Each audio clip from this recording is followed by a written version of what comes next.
नमस्ते बच्चों, आज की हमारी कथा है गड़ाधन।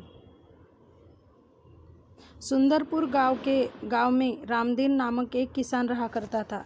रामदीन के 4 बेटे थे। रामदीन स्वयं तो बहुत परिश्रमी था, लेकिन उसके चारों बेटे बहुत आलसी थे। हर समय इधर उधर बैठकर गप्पे मारा करते थे। और सुंदरपुर नाम का एक गांव था, उसमें रामदीन नामक एक किसान रहा करता था, जो बहुत ही परिश्रमी था। लेकिन उसके जो 4 बेटे थे वो बहुत ही आलसी थे। दिन भर इधर उधर बैठकर गप्पे लड़ाया करते थे। रामदीन उनके इस अल्हड़पन से परेशान था। उसे हर समय बेटों की भविष्य की चिंता सताया करती थी। और रामदीन को पता था कि परिश्रम के सिवा जीवन में कुछ भी नहीं मिलता। इसके वजह से रामदीन बहुत ही परेशान रहा करता था कि आगे उसके बेटों का कैसा होगा। वह रात दिन यही सोचा करता था कि उसके बेटे अपना पेट कैसा पालेंगे। एक रात वह इन्हीं विचारों में खोया था। तभी उसकी पत्नी ने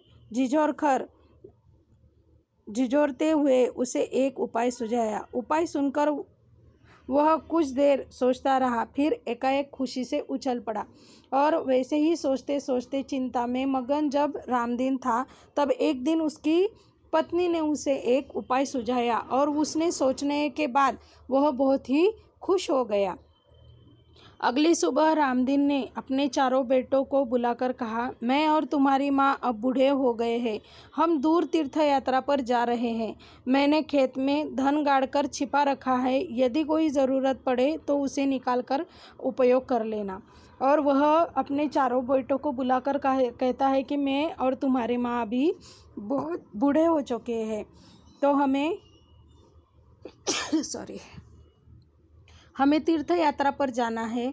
और मैंने बहुत सारा धन खेत में गाड़ कर रखा है। अगर तुम्हें ज़रूरत पड़ेगी तो वह तुम निकाल कर उसका उपयोग कर लेना।